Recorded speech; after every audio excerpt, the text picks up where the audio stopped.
Hi guys, क्या हाल चाल है आप सबका। गाइस, मैं आज आपको जो कहानी सुनाने वाला हूँ वो एक आदमी और उसकी तीन बेटियों की है। तो आदमी का नाम था करमदीन और उसकी जो तीन बेटी थी उसमें जो उसकी सबसे छोटी वाली बेटी थी जैन, वो सबसे ज्यादा खूबसूरत थी। बट आप उससे ज्यादा कहोगे सबसे ज्यादा अक्लमंद थी या व्यवहारिक थी, दुनिया की समझ रखती थी, क्योंकि इस स्टोरी में ये चीज बहुत मायने रखेगी। सो क्या होता है, करमदीन की जो वाइफ होती है उसकी डेथ हो चुकी होती है। मतलब बहुत शुरुआत में जब उसकी बेटियां, तीनों बेटियां बहुत छोटी छोटी थी। बट क्या होता है कि करमदीन ने अपनी तरफ से पूरी कोशिश की होती है कि उसकी जो तीन बेटियां हैं उसे कभी अपनी मदर को खोने का गम ना हो, तो अपनी तरफ से सब कुछ करता है। तो जो भी अपनी वो जॉब करता था, लौट के आता था, सब अपना सब कुछ मेंटेन करता था, मतलब अपनी बेटी को खुश रखता था, खाना पीना जो कर सकता है। लेकिन धीरे धीरे उसकी बेटे को खाना बनाना धीरे धीरे वो सिखा देता है धीरे धीरे। तब जब भी वो आता था अपने काम से तो उसकी बेटियां खाना बना के तैयार रखती थी और सब मिलजुल के खाना खाते थे, सब कुछ बढ़िया चल रहा था। तो लेकिन एक बार क्या होता है, उसी गांव जहाँ उस गांव में जहाँ पे ये लोग रहते थे, उस गांव में एक बेवा रहती थी, मतलब a woman whose husband does not exist anyway. So what happened, उस और बेवा की एक खास आदत थी, वो हर घर में जा जाके चीजें मांगती थी।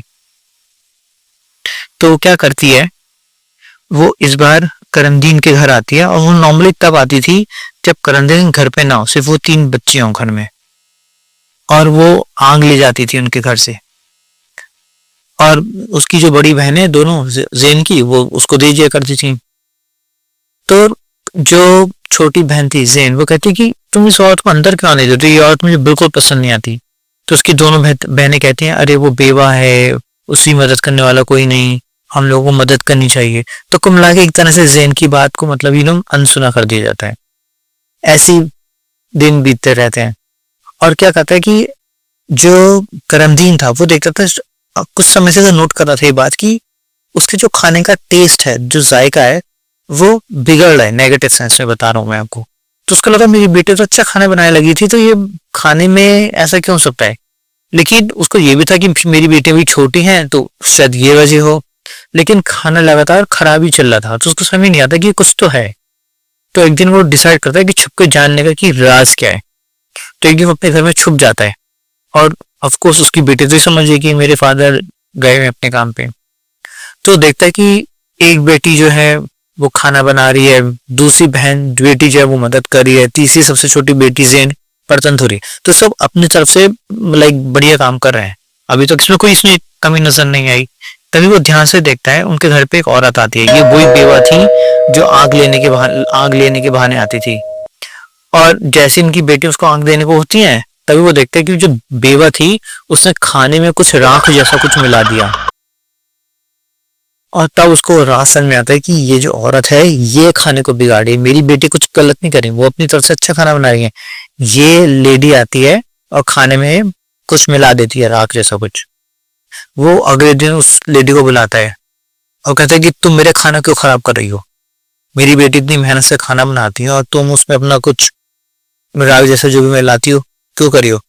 तो उस पे एक नाटकीय तरीके से मजाक करते हो, अरे मैं तो मजाक कर रही थी, मैं तो बस ये देखना चाहती थी कि तुम अपनी बेटे पे कितना विश्वास करते हो, उन पे गुस्सा करते हो कि नहीं। मतलब एक तरह से ना टालम टुल्ली करने लगती, वो तो उम्मीद ही नहीं थी कि वो पकड़ी जाएगी। फिर लेकिन अपनी बातों से फुसला देती है करमदीन को, और फिर धीरे धीरे मुलाकातें बढ़ने लगती हैं और इवेंचुअली करमदीन उस बेवा औरत से शादी कर लेता है अपनी बेटियों से। मतलब रजामंदी लेने के बावजूद, मतलब रजामंदी लेता ही नहीं वो, मतलब बस शादी कर लेता है। यहाँ पे एक चीज ध्यान रखने की, जो बेवा है उसकी भी अपनी बेटी है। तो आप ये कह सकते हो कि जो बेवा की बेटी है और इधर जो जैन है जो तीन बहनों में सबसे छोटी है, वो रफली उम्र में एक बराबर सी है। यहाँ पे एक चीज और आपको जानने की, जो ये बेवा औरत थी ये इन तीन लड़कियों से बहुत जलती थी, क्योंकि करमदीन एक मेहनती आदमी था तो वो अपनी बेटों का ख्याल रखता था अच्छी तरह से। तो उसकी जो बेटियां थी अच्छे अच्छे कपड़े पहन के घुमा करती थी, जैसे राजकुमारी जैसी हूँ, और सुंदर भी थी। जबकि जो बेवा थी इसकी बेटी ठीक ठाक थी, मतलब मैं ये नहीं कहूंगा बदसूरत थी, बट वो ऐसे नवाबों मतलब इतनी वो सुंदर नहीं दिखती थी उन सुंदर कपड़ों के बिना। तो जो वो बेवा थी वो जलती थी इन तीन बहनों से और इनको छुटकारा पाना चाहती थी। तो जब उसकी शादी आती करमदीन से, तो वो घर में दुनिया भर के प्रॉब्लम्स क्रिएट करती रहती है उन तीनों बहनों के लिए कि ये लोग परेशान होके चली जाएं, बट वो जाती नहीं, वो तीनों बहनें।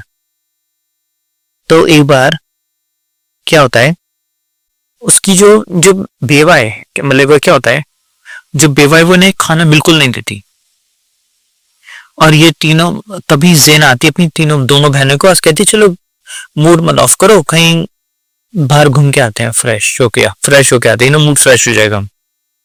ये तीनों एक जंगल की तरफ चलती हैं और वहां पे एक पेड़ के सहारे, जैसे पेड़ के सहारे लोग बैठ जाते हैं, ऐसे बैठ जाती हैं और अपना रोने लगती हैं कि मॉम तुम कहाँ चली गई हैं, ऑल दैट।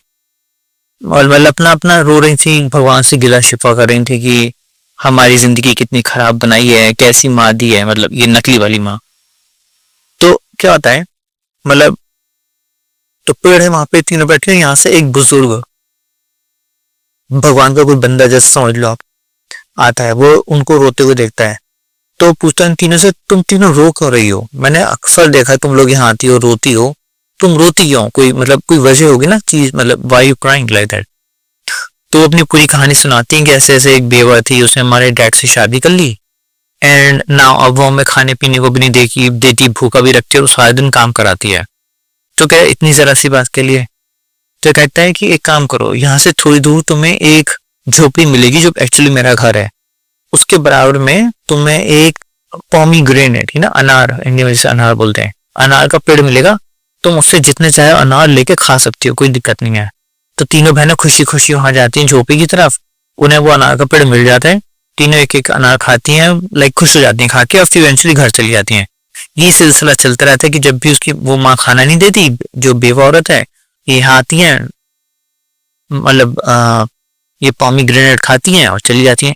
तो जो बेवा होती है उसको बड़ी उलझन होती है इस बात से, मैं इन्हें खाना भी नहीं देती, मैं इनसे घर का सारा काम भी कराती हूँ, इनके चेहरे पे इतनी रौनक क्यों है, जबकि मेरी बेटी को मैं इतना बेहतरीन खाना देती हूँ, कोई काम भी नहीं कराती, वो ऐसी मतलब ऐसे कोई खास नहीं लगती, और ये सारे दिन काम करती हैं, एक तरह से भूखी रहती हैं। तो उसके चेहरे पे रौनक है, ये चीज उसको उलझन दे रही थी बेवा को। तो कहती अपनी बेटी से कि तुम्हें पता है कि ऐसा क्यों है।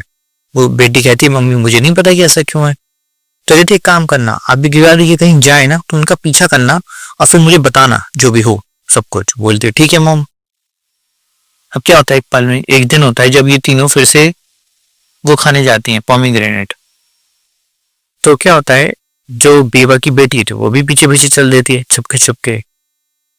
तो जब ये बैठी पॉमीग्रेनेट खा रही होती है तो बेवा की बेटी दूर से देख लेती है। तो जो ज़ीन होती है सबसे छोटी, वो कहती है देखो उसने अपनी बेटी को हमारे पीछे लगा के भेजा है। तो उसकी वो बहनें समझाती हैं बड़ी वाली, ऐसा नहीं सोचते, उसकी ठीक है हमारी जो सौतेली माँ है वो हमारे साथ छेड़छाड़ नहीं करती, इसमें इस बेचारी की गलती। वो उसको बुलाती है, कहती है तू भी खा ले। वो फेंक के चली जाती है और अपनी माँ को सब बताती है। वहां पे ये पेड़ है पॉमीग्रेनेट का, ये लोग वहां जाके पॉमीग्रेनेट का ये खाती हैं रोज, इससे ऐसे सुंदर दिखाई देती हैं।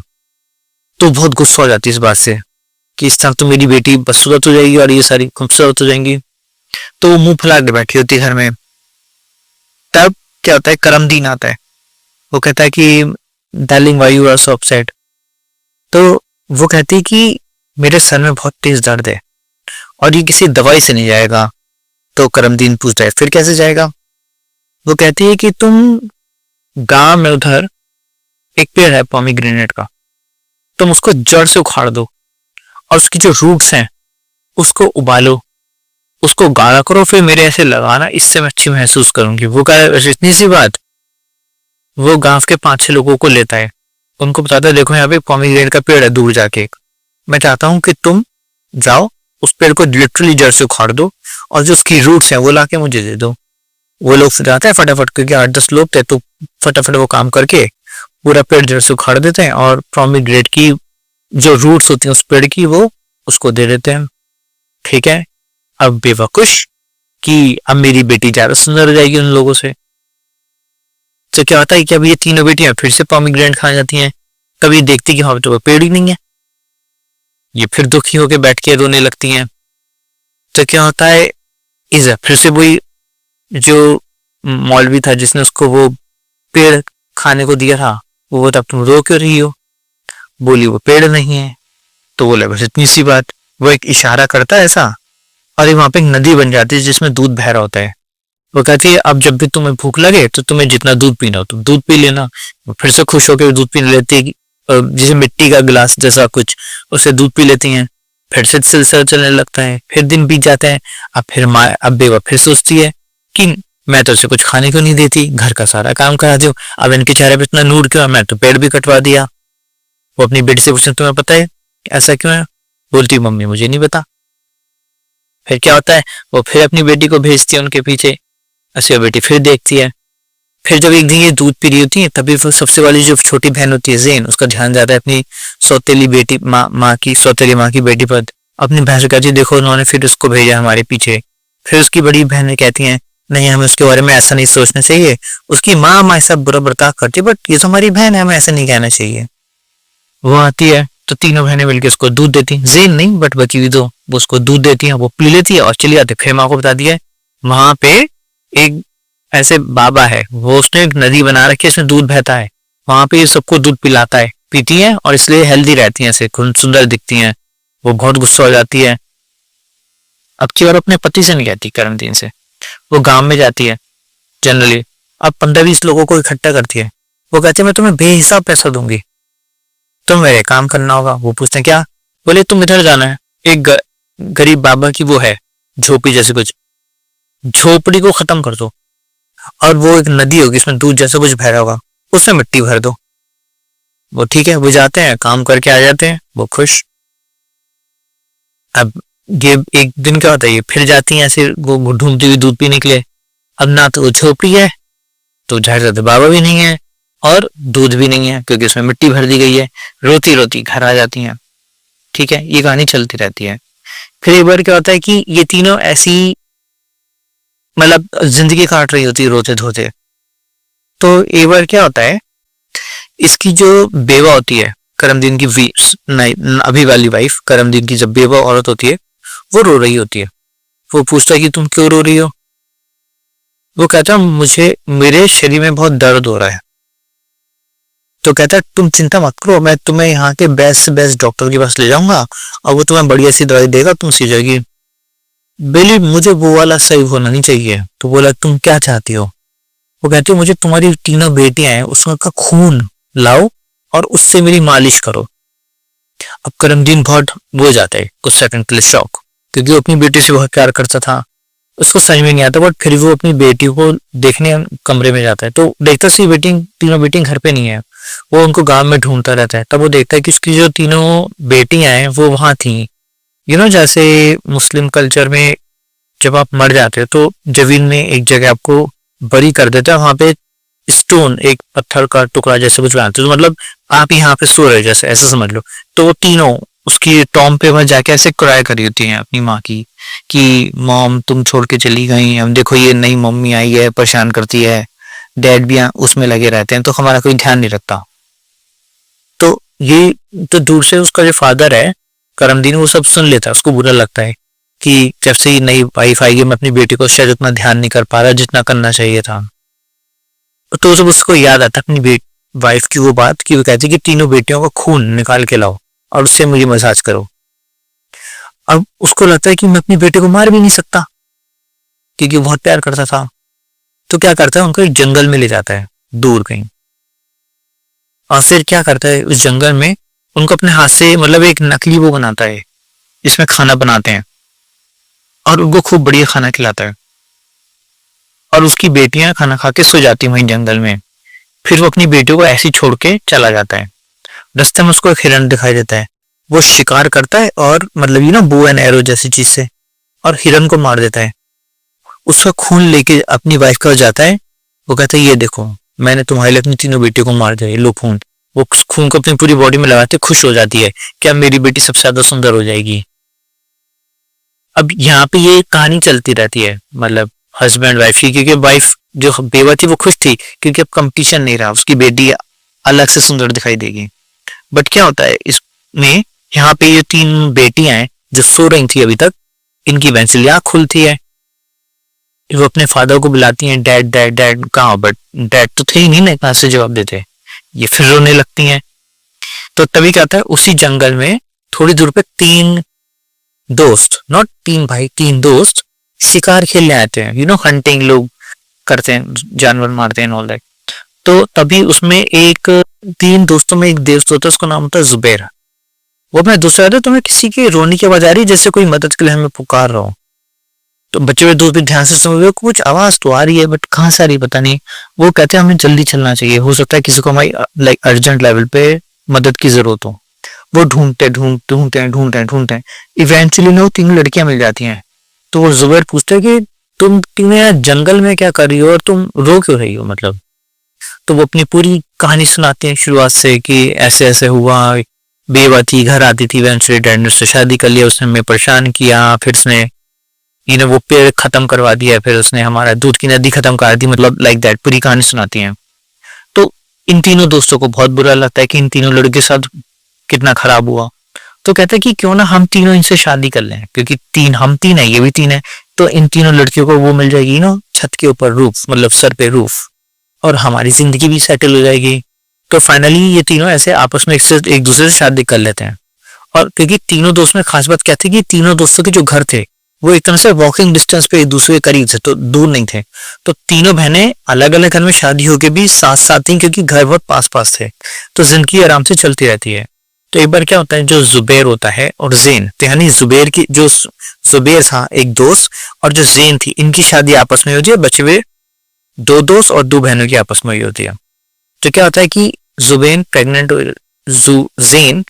हो जाती है, उसको एक बच्चा होता है, छोटा सा बच्चा। तो क्या होता है कि सभी खुश होते हैं, तो जुबैर के दोनों दोस्त खुश होते हैं और जैन की दोनों बहनें खुश होती हैं कि लाइक हमारी सिस्टर गॉट द बेबी, सब कुछ सही चलता है। तो एक बार क्या होता है, जुबैर जो होता है उसका शिकार खेलने का मन करता है, तो अपने बचे हुए दोस्तों से कहता है कि शिकार खेलने चलोगे, बड़ा मन कर रहा है, बड़ा टाइम हो गया शिकार किए हुए। तो कहते हैं यार आज हम नहीं जा सकते क्योंकि हमें कुछ जरूरी काम है, तुम अकेले जाना चाहो तो जा सकते हो। जुबैर कहा ठीक है। अब क्योंकि वो निडर था, वो जंगल चला जाता शिकार खेलने के लिए, बट कई दिन होते हैं वो नहीं आता, तो जैन रोने लगती है। तो जैन की जो दो बहनें थी और उनके जो पति थे, या मैं कहूँ कि जुबैर के जो दो दोस्त थे, वो कहता है चिंता मत करो, हम जाते हैं जंगल में, उसको लेके आएंगे वो जहाँ पे भी होगा। वो दोनों भी जाते हैं, वो दोनों भी कभी लौट के नहीं आते। अब बेसिकली तीन बहनें फिर से अकेली हो गई, पहले फादर चले गए थे और अब तीनों के पति गायब हो चुके हैं। ये फिर रोने लगती हैं अपने अपने घरों में बैठ के। तभी क्या होता है कि जैन जो घर में अकेली थी अपने छोटे से बच्चे के साथ, उसके घर में एक लाइक नॉक नॉक होती है, मतलब उस जमाने में घंटी नहीं होती होगी, या मतलब उनके गांव में घंटी नहीं थी, तो नॉक नॉक। तो जैन दरवाजा खोलती है, तो एक ऐसा जैसे मतलब साधु के वेश में जैसा कुछ आदमी, वो कहता है बेटी कुछ खाने को दे दो। तो जैन कहती कि सॉरी बाबा, my husband is not at home, so I can't allow you to come in, so बाद में आ जाना। तो दैट साधु बाबा सेज कि वाई, मतलब एक गरीब को खाना खिलाने के लिए why you need to think so much, खाना ही तो मांग रहा हूँ, मतलब कुछ मतलब नॉट रॉकेट साइंस। वो कहती है ठीक है, मतलब इतना लेक्चर सुनने के बाद उसको घर में बुलाती है और उसके लिए खाना कुक करने शुरू कर देती है। तो वो जैसे घर होता है तो लाइक अ स्क्वायर, तो वो एक कोने में अपना कुकिंग कर रही थी और ये जो साधु बाबा टाइप अंकल था ये एक जगह पे अपना बैठा हुआ था। तभी उसकी निगाह जैन पे जाती है and he kind of get seduced. तो वो उससे कहता है कि चलो मैं मुझसे शादी कर लो। वो कहती, जैन कहती कि लाइक आप कैसी बातें कर रहे हैं, like I am married, I have a kid and you asking me to marry you, मतलब। तो वो ये जो था ये एक तरह का छल कपटी था, मतलब ये एक्चुअल प्रॉपर जेन्युइन जादूगर था। वो उसको एक कुतिया बनाता है और उसको अपने साथ एक मतलब कन ले जाता है, किसी को नहीं पता कहाँ ले गया। तब क्या होता है, वो जो छोटा बच्चा होता है, मतलब of course he don't understand what's going on, but वो ही स्टार्ट क्राइंग। तो इवेंचुअली क्या होता है कि अब ये जैन और वो जादूगर तो कहीं जा चुके हैं, कोई नहीं जानता कहाँ चले गए। दोनों बहनें ये देखते हैं कि छोटे बच्चे की आवाज आ रही है, वो दोनों जाती हैं और देखते हैं कि छोटा बच्चा रो रहा है, वो उसको चुप कराती है, ओ नहीं रोते हैं ऑल दैट। बट वो देखते हैं कि जेन पूरे घर में कहीं नहीं है, मतलब ऐसा होता नहीं था कि जेन गायब हो और बच्चा अकेला हो, कभी हुआ नहीं था। तो उनको अजीब लगता है। तो आप समझिए 3 सिस्टर थी, उनके 3 हस्बैंड थे, 3 हस्बैंड गायब हो चुके हैं, एक जेन गायब हो चुकी है, अब 2 सिस्टर बची हैं और एक छोटा सा बच्चा जो जेन का है। अब 14 साल बीत जाते हैं। तो जब ये घटना हुई थी जहाँ पे वो साधु बाबा टाइप आया था, तो बच्चा 2 साल का था और अब 14 साल बीत चुके हैं, यानी अब वो बच्चा 16 साल का हो चुका है। तो अब एक ये वो पल आते हैं जहाँ पे जो दोनों बहनें होती हैं वो अपने अपनी जैन के बच्चे को सब बताते हैं कि तुम ऐसे कोई आया था, वो तुम्हारी माँ को ले गया, हमारे हस्बैंड भी जा चुके हैं, जैन का हस्बैंड भी ऐसे जा चुके हैं, सब गायब हो रहे हैं एक तरह से।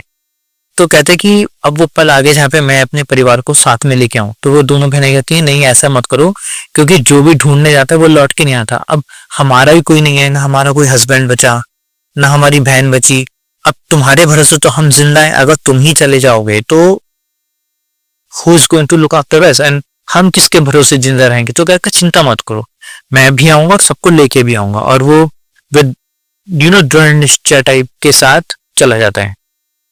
फिर क्या होता है, वो चलता था एक जंगल में जाते हैं। जंगल में हर चीज ऐसा समझ लो कि हर चीज से पत्थर की बनी हुई हो, इधर पत्थर उधर पत्थर, बड़े पत्थर छोटे पत्थर, एक किला दिखता है वो भी पत्थर का।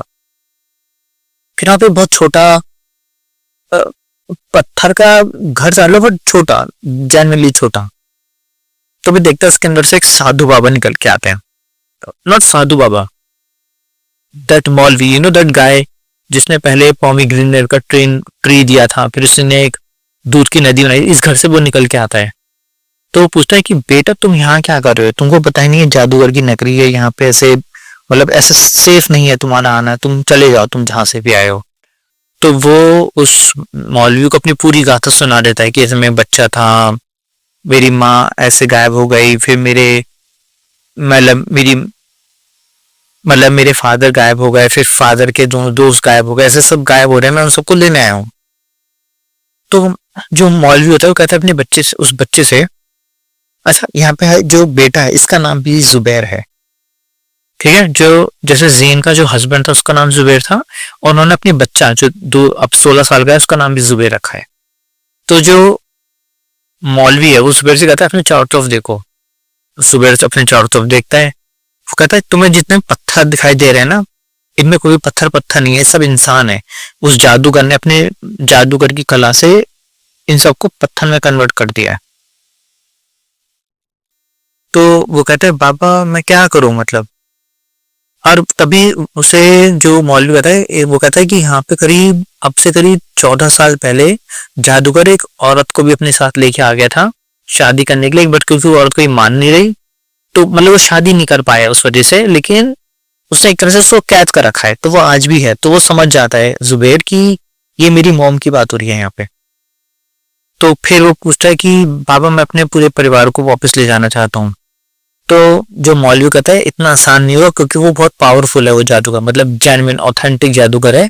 It's not going to be easy for you to just to take everyone back. वो कहता है जो भी है मैं खाली हाथ नहीं जाने वाला। वो कहता है ठीक है। तो क्या होता है कि जादूगर जो होता है उसको पता लग जाता है कि ये जो मौलवी है इससे कोई मिलने आया हुआ है। तभी जादूगर वहां पे एक तरह से कहो ना लाइक प्रकट हो जाता है जैसा कुछ, मतलब वहां पे आ जाता है। तो वो मौलवी से पूछता है कि ये कौन है। तो मौलवी कहता है अरे ये तो मेरा पोता है, दूर गांव से कहीं आया है मुझसे मिलने के लिए, बहुत टाइम हो गया ना हम इससे मिले नहीं। तो जादूगर कहता है ठीक है, बट इसी जो मौलवी था उसकी बहुत रेपुटेशन थी, मतलब कि वो भी कोई कम नहीं था, मतलब वो बहुत मतलब अच्छा इंसान था, बट टैलेंटेड इंसान भी था। तो जादूगर वैसे चाहे बुरा था बट वो इसकी इज्जत करता था। तो जो उसको शक, उसने अपने पोते को उसको शक की निगाह से नहीं देखा कि ये कौन होगा, उसने कहा होगा ठीक है पोता ठीक है।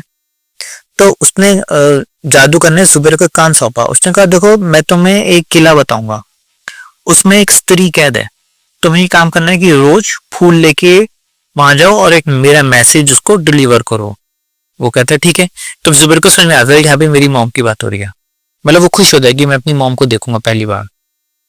तो साधु जो मौलवी होता है वो उसको बताता है कि बी केयरफुल यहाँ पे, क्योंकि वो छोटा मोटा जादूगर नहीं है, तो कुछ गलती मत करना। अच्छा, यहाँ पे एक चीज और होती है।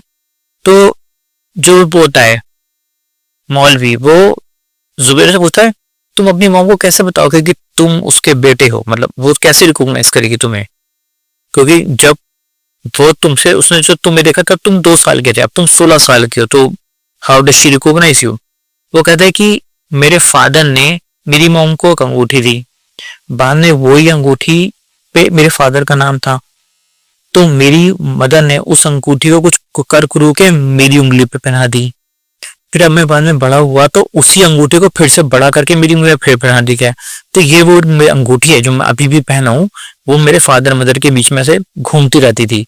तो मैं अगर वो अंगूठी उसको दिखाऊंगा तो she will recognise me as me. और शक्ल थोड़ी बहुत तो मिलती हुई है गेस। करा ठीक है। तो कई बार क्या होता है, वो ऐसे मिलता रहता है और धीरे धीरे, लेकिन अभी भी जुबैर अपनी मॉम को नहीं बताता कि मैं हूँ, क्योंकि वहां पे क्या होता है, वो जो किला था जिसमें मॉम कैद थी, उसमें एक तो एक जैसे आप कहोगे, एक तो मेन गार्ड होता है, security guard, like a big tall guy. दूसरा एक लाइक अ लेडी गार्ड की तरह आप कह सकते हो, जो अंदर थी किले के, जो घूमती रहती थी। बट एक पल आता है मतलब इस विजिट्स में जिसमें वो जो लेडी गार्ड थी वो नहीं होती। तो वो जो पल आता है इसमें वो लेडी गार्ड नहीं होती, वो एक अच्छा मौका था। तो क्या करता है जुबैर, अपनी अंगूठी निकालता है और वो जो फूला गुस्सा होता है उसमें ऐसे लगता है कि तुम दिखाई दी जाए, वो नाम एंड ऑल दैट। वो जो फूला गुलगुस्ता होता है जुबैर जेन पे रखता है ऐसे, और अंगूठी झटका के खट तो थोड़ी जैसे जमीन पे लाइक टिप्पा खाती है, तो एक नॉइज होती है। तभी जो जेन होती है अंगूठी उठा के देखती है, और वो अंगूठी देख के वो फौरन रिकॉग्नाइज कर लेती है। अब अभी तक वो नीचे देखा करती थी, वो कभी ऊपर नहीं देखती थी, इस वजह से अपनी आंखें उठा के देखा, and she realise that this guy is my son. वो बहुत खुश होती है, बट वो उसको चुप रहने के लिए कहता है कि don't get excited, don't show any signs कि like who I am just assume me as like a messenger, फिर क्या होता है, उसका बेटा अपनी माँ से कहता है कि मॉम ये जादू का इतना स्ट्रॉन्ग क्यों है। वो कहते हैं मुझे नहीं पता। तो कहते हैं तुम एक काम करो, तुम उससे थोड़ी दोस्ती करना शुरू करो जादूगर से, और ये पता लगाओ कि उसकी कमजोरी क्या है, मतलब उसकी ताकत का कोई तोड़ क्या है, मतलब कमजोरी ढूंढो। उसकी मॉम सोचती है ठीक है, तो वो भी जादूगर से थोड़ी थोड़ी बातें करने लगती है उसकी मॉम। तो उसकी मॉम एक सीक्रेट जानती है, पता लगाती है, तो वो अपने बेटे को बताती है सीक्रेट ये है, ये जो जादूगर है इसकी ताकत pretty much लिमिटलेस है, ऐसे कोई रोक नहीं सकता, बट इसकी जो सारी ताकत है तोते के अंदर है, और वो जो तोता है वो दूसरे जंगल में एक जमीन के अंदर कैद है, हाई सिक्योरिटी सिस्टम में। वो कहता है ठीक है। अब वो सारी बात आके उस मौलवी को बताता है। मौलवी अपनी विद्या से जान लेता है कि वो एग्जैक्ट लोकेशन कहाँ पे है जहाँ पे वो तोता सिक्योरिटी में है। वो कहता है बेटे मैं तुम्हें बता तो दूंगा सब, लेकिन इतना आसान होगा नहीं। तो जो जुबैर होता है बेटा, वो कहता है मौलवी साहब आप मुझे बस आशीर्वाद दो कि बस मैं ले आऊं सब कुछ जो मैं करना चाहता हूँ। वो कहता है ठीक है, मेरा आशीर्वाद तुम्हारे साथ है। वो जाता है उस एग्जैक्ट प्रिसाइज लोकेशन पे जहाँ पे वो तोता होता है, वो तोतों को सिक्योरिटी से बचा बचू कर ले आता है, और मतलब उसी जगह पे आ जाता है जहाँ पे जादूगर की नगरी में। जादूगर एकदम डर जाता है उस तोते को जुबैर के हाथ में देखे। वो कहता है ये तोता तुम्हारे पास कहाँ से आया, ये तो वहां था। वो कहता है हाँ मैं वहां से ले आया। वो जादूगर कहता है इसको मुझे दे दो, ये तुम्हारे काम की चीज नहीं है। वो कहता है हाँ मैं दे दूंगा, बट पहले यहाँ पे जितने भी लोग हैं इनको रिहा करो। वो कहता है मतलब वो तोता है तुम क्या बात कर रहे हो। बोला मुझे सब पता है, तुम एक जादूगर हो, तुम्हारी सारी ताकत इस तोते के अंदर है, अगर तुमने नहीं दिया तो मैं तोते को। वो कहता है जादूगर नहीं नहीं नहीं रुको रुको, इतनी जल्दी क्या है। वो सबको वो कर देता है, रिलीज कर देता है। वो कहते देखो मैंने सबको रिलीज कर दिया ना, अब चलो तोता मुझे दो। जब सब रिलीज हो जाते हैं, मतलब अब कोई भी पत्थर नहीं था, तो जादूगर ने क्या करता है सब लोगों को पत्थर पे में कन्वर्ट कर रखा था। अब सब रिलीज हो जाते हैं। यहाँ पे एक चीज बात ध्यान रखने की कि क्योंकि आप पत्थर और पेड़ों में कन्वर्ट हो गए तो आपकी एज रुक जाती है। जैसे एक आम इंसान होता है ना, तो मान लो मैं अभी 20 साल का हूँ, एक साल बाद मैं 21 साल का हो जाऊंगा, बट लेकिन जब आप पत्थर पेड़ में कन्वर्ट हो जाते हो तो आपकी एज रुक जाती है। तो अगर आप मान लो 30 साल के थे, अब आप पेड़ बने या पत्थर बने, तो अब जब 20 साल बाद अब आप 30 के ही दिखाई दोगे, 50 के नहीं दिखाई दोगे, क्योंकि ये रू जाएगी पत्थर या पेड़ बनने से। तब सब लोग यंग होते हैं, जवान होते हैं, सब अपने अपने घर की तरफ जाने लगते हैं। जुबैर फाइनली क्या करता है, उस तोते को पहले दोनों पंख उखाड़ता है, जैसे एक तरह से आप कह सकते हो कि जादूगर हैंडीकैप्ड जैसा कुछ हो जाता है, और फिर फाइनली उस गर्दन को तोड़ देता है कबूतर उसकी, जिससे वो जादूगर मर जाता है। और सब खुशी खुशी अपने घर चले आते हैं, और दोनों बहनें बहुत खुश होती हैं कि जेन के बेटे ने पूरी फैमिली वापस लाई। तो अब तीनों भाई मिल जाते हैं, तीनों बहनें मिल जाती हैं, और उधर उनको पता लगता है कि जो तीनों बहनों का फादर था करमदीन, वो भी अब बहुत दुखी था, क्योंकि उसको पता था मेरी बेटियों के साथ कुछ हो रहा है उत्पटांग। तो उसको वो बताता है अपनी तीनों बेटियों को कि मुझे बहुत खुशी है कि तुम्हारे पति लौट आए, बट मुझे तुम्हें दुख के साथ बताना पड़ा कि जो तुम्हारी दूसरी मॉम थी उसे कम बहुत भयानक बीमारियां हो गई थी, जिसे हम चाह के भी सही नहीं कर पाए, उनकी डेथ हो गई इवेंचुअली। सब दुखी होते हैं, लेकिन फिर इवेंचुअली सब खुशी खुशी रहने लगते हैं। गाइस, मेरा आप लोगों से एक सवाल है इस कहानी में। आपको याद है मैंने कहानी की शुरुआत में आपसे कहा था कि ये जो बेवा औरत थी, ये आग लेने आती थी और दोनों बहनों से आग देती थी और वो चली जाती थी। मतलब मुझे नहीं पता कि लेकिन ये मुस्लिम वर्ल्ड में इस शब्द का, इस लाइन का मतलब क्या है कि वो बेवा तुम्हारे घर में आग लेने आती थी, सेंटेंस का मतलब क्या है? मैंने बहुत ढूंढा, मुझे कहीं नहीं मिला। तो अगर आप में से किसी को समझ हो इस चीज की कि इस लाइन का मतलब क्या है कि वो बेवा तुम्हारे घर में आग लेने आती थी, इसका मतलब क्या है? क्योंकि मुझे कहीं नहीं मिला। मतलब मुझे कहानी इंटरेस्टिंग लगी, मैंने आपको बताई सुनाई, but I can't find the meaning of that line. तो अगर आप में से कोई उस चीज की समझ रखता हो इस लाइन की कि वो बेवा घर में आग लेने आई, इसका एक्चुअली मतलब क्या है, और आप इस कहानी को लेके प्लीज कमेंट सेक्शन में अपनी राय जरूर दीजिएगा। Thank you, thanks for watching the video guys.